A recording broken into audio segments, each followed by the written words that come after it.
Hi, my name is Evangeline, and I'm a logolept. Salam alaikum, ni hao, guten tag, jambo, aloha, konnichiwa, ciao, annyeonghaseyo, hello, sawadee ka. Here we are again with another episode of Taffy's Nerd Out, because I can't just keep things to myself.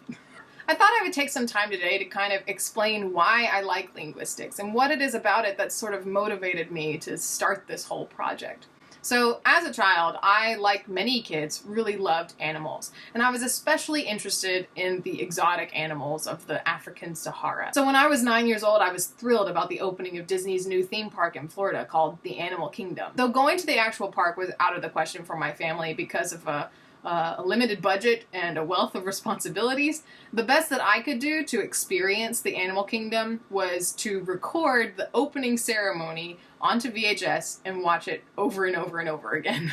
I still remember celebrities like Drew Carey and Paul Rodriguez and others who seemed just as excited as I was about the opening of the park.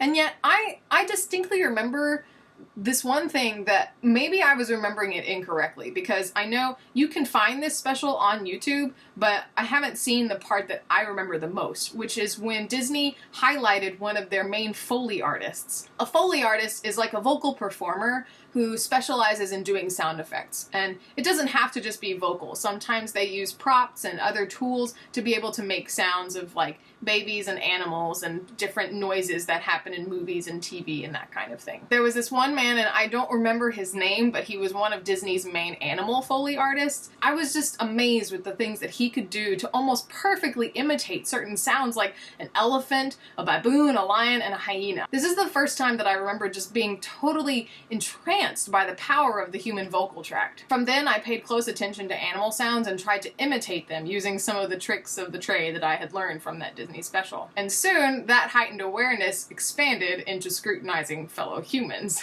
I became especially aware of nuances in certain people's speech and vocal patterns, and accents and dialects just delighted me. When I was a drummer in high school, I actually loved it when our band director told us to quit banging on stuff, as drummers usually do, because that meant that we would have to find more creative ways, especially with our mouths, of making the sounds that came from our drum parts. Beatbox performers, rappers, speakers of foreign languages just blew me away, and Foley artists like Tom Keith and Michael Winslow became my heroes. And don't even get me started on voice acting. When I made the connection that Mark Hamill, who played Luke Skywalker, is the same guy who voiced the Joker in my favorite version of Batman growing up, so then I took linguistics my sophomore year of college, and I honestly didn't really even know what it was. When I realized, like we talked about in Linguistics 101, that we weren't just learning about one specific language, but we're instead kind of learning the patterns and commonalities not only found in language families, but also in universal sound patterns and even in animal communication, my first thought was, this is a thing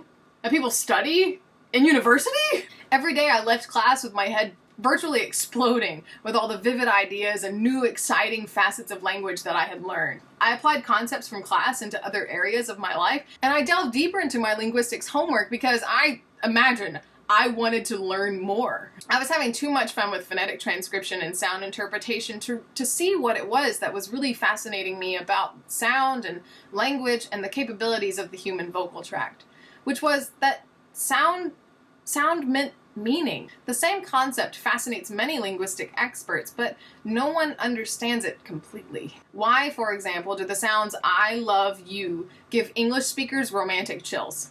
What is it about fricatives and plosives that give cross-linguistic stress relief when people curse? Why are low back vowel sounds associated with deep emotion in all languages except for those that are tonal, like Mandarin Chinese and Sudanese? Why do few animals squeal when they're signaling for food, but instead know that squealing is a signal of danger? I've been aware of questions like these for a while, but I didn't know that they were, number one, legitimate questions, and that they were being asked by academics who have devoted their lives to such studies. I didn't realize as a 9-year-old, sitting on my bedroom floor practicing an elephant trumpet, that I was conveying a message of warning, but somehow I knew that.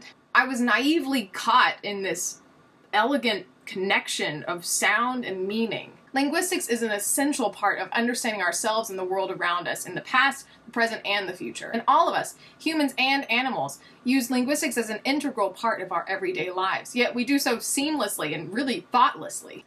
But through studying linguistics and really understanding its significance, it's easy to see that it's actually very complicated, like we talked about in Linguistics 101. And that's what I love about it. I constantly learn more, and every bit of it is just mind-blowing, and I have to share.